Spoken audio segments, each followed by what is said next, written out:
So yes, I just start learning sfml and OpenGL. So the fundamental of coding without a game engine or making games without a game engine.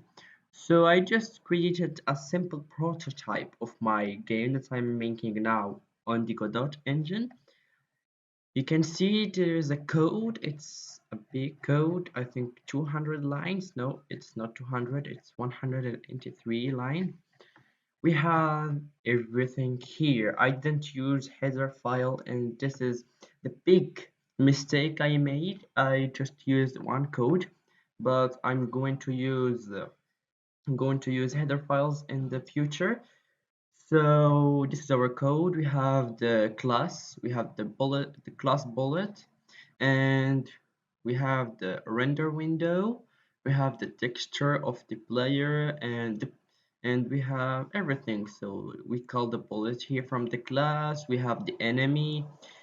So it's just trying, and we have font. Yes, I just print out seeds in the scene, and I set the style to bold. I just created something that print the FPS in the terminal, and then we have everything. So this is the control. We have D, A, W, and S. We have the spawner of the enemy, and we have the button to shoot bullets. So let's start and in GW32 make F make file. So we're gonna open the main.exe. So we're just gonna write main.exe. So this is it. You can see we run in pretty good FPS. It's 800, 700, but when I shoot the bullets, it's going to go down to 400 to 300 FPS, like this. It still run better than Godot engine, I think. In the Godot engine, my game ran in, I think, 72 or 60 FPS. But here we can also set frame limits to not exceed a frame amount. So you can see 500 FPS, and we have a lot. To make performance, I just make that when the bullet is out of the window, it's deleted. You can see, so this is why we have better performance, because if I didn't do this, the the FPS will go down and down and down. So this is our game. So when you kill the enemy, it's respawning and everything. So I'm going to show you the code, everything, and I'm going to tell you what the code do. So here we have the circle shape. Here we have the circle shape and the curve velocity, and we have the max speed. The circle shape is, we say that if the bullet is it a rectangle or a circle or a quad or something. In sfml we just use sf and circle shape, and we can make the name. You can put here like this, and you can write the radius, but we write it the radius here. Where is it? Radius. So bullet.set radius. Radius is to float. So it's a float. And here we added the max speed and everything. And we included here the sfml graphics, the IO stream, and all of these four are just simple C++ libraries that I used every time I'm using it. And this one is for sfml. And also we have here the for it's dash is for random. It's for the enemies. It spawn the enemies in random positions. So we need to include srand time and null. And we have also here SF, we can use SF window or SF render window. Why I used SF render window? I used it to render image inside the window because I can't use the function here in the main loop. I can choose window.draw or window.display or window.clear. So to use them, I need to use render window, not simple window. This is the width and the height of the window. This is the name of the window. You can change it. So to load the texture for the player, I used a simple texture, which is this. I just find it on Google, and when I want to load the texture, I just create an sfml texture. So sf texture, and the name is texture. And to load it from file with our if textures dot load from file rest nice.png, you can use something that if the texture is not loading, we just can write std and c out, and we can write something like not working, or we can just like write std and yell. So this is our code. Then I just write it the player shape. It's 30. It's a circle shape. Then I set the fill color to white to show the texture, because if I used another color, the texture is not going to like shown.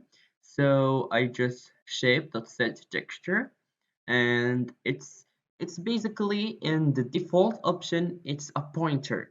So here I didn't make it a pointer, but if you want to set the texture to a shape, you need to make it a pointer. So you just write and textures. Here is the bullet, and we call the bullet here from the class, and we call it b1, and we just turn it to a vector and call it bullets. Here we created an enemy SF rectangle shape enemy.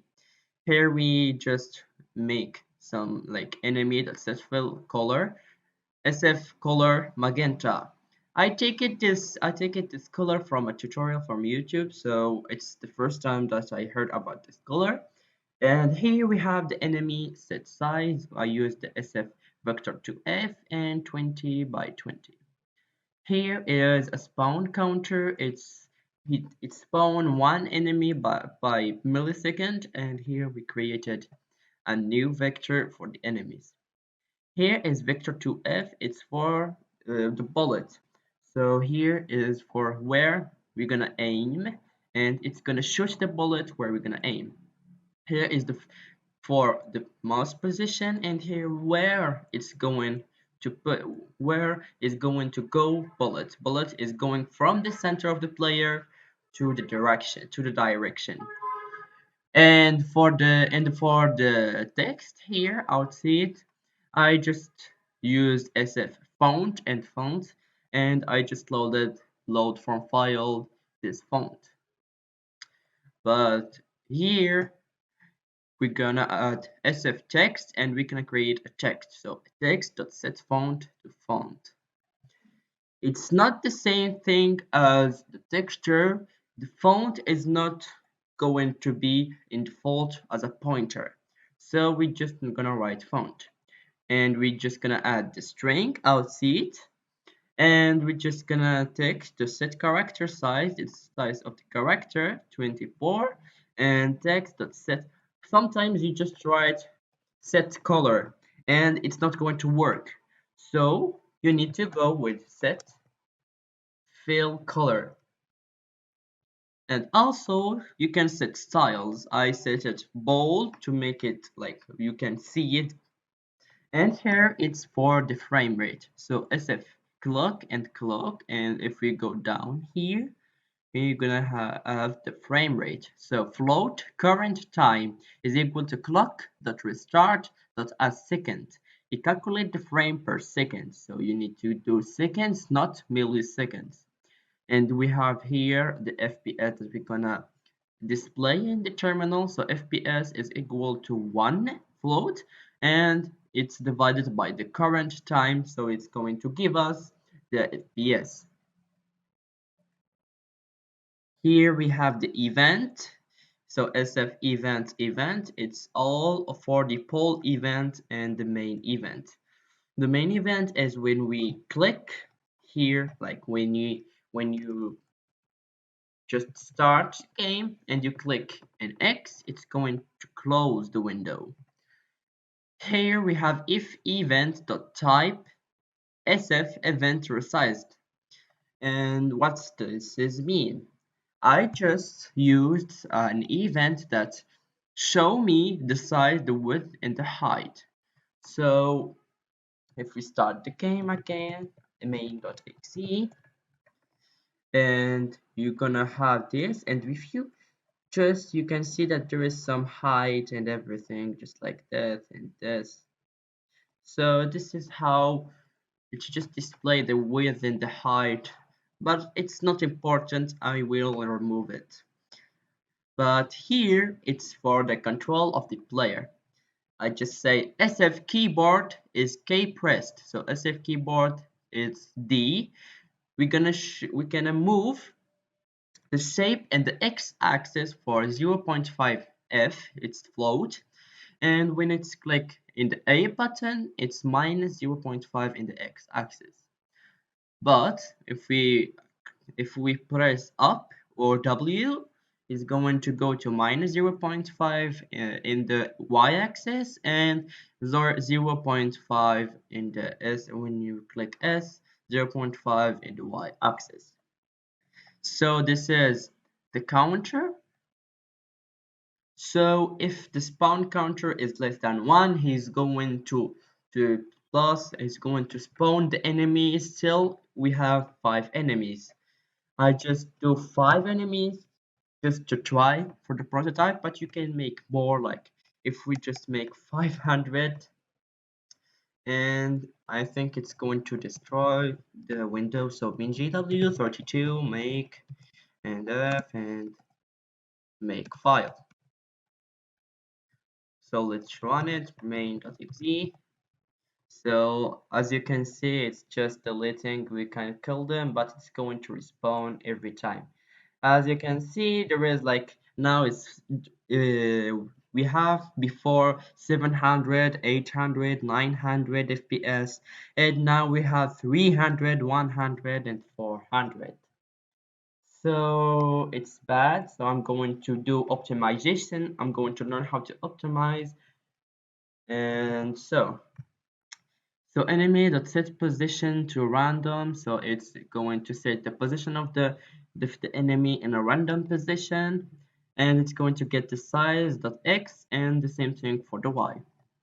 And because it's a vector, so we're going to use the enemy dot pushback. So if we don't use this, it's not going to display it. So enemy dot pushback, the rectangle enemy, and the spawn counter is equal to 0. And here SF mouse, we're not going to use keyboard, and this time is mouse. But we can just change it and make it when you press the space button, but it's preferred to use the left button mouse. And so the B1 that bullet the set position and player. So the ball is going to start from the center of the player to the direction. Here is the curve velocity and the aim and the max speed. And it's also a vector, so to show in the window the bullet, we're gonna need to push back the bullet. Here we have for size is I equal, in this is it's for moving and everything for the bullets here. And if bullets like go out from the window, we're gonna erase or delete the bullets, and we're gonna do the same thing if it's touched the enemy, or if the enemy touched the bullet, and if the bullet touched the enemy. And we have here the current time I just shown you about the frame rate. So this is the bullet, the player center, the mouse position, and the end here. I already explained for what. Here to start from the center of the player, and from here the mouse position, and for the aim. Here is the window dot clear. If we don't use this, we're gonna have like a white window, and it's not going to show, I think, anything. Here is to draw the enemy, because it's like an vector. We need to do a for loop size I, and we need to display the for loop or the main numbers of enemy. We have here windows dot draw shape, window dot draw text, and for size t I equal to 0, and this is for window dot draw the bullet dot bullet. And here is the final and the most important things is window dot display. If I delete this, everything is not good. Nothing is going to be displayed. So this is our video. I hope you liked and you're gonna subscribe. And so this is my new channel. My first channel of it has been banned from YouTube, but it's not a problem. So I created a new channel for coding and game dev. You can't hide.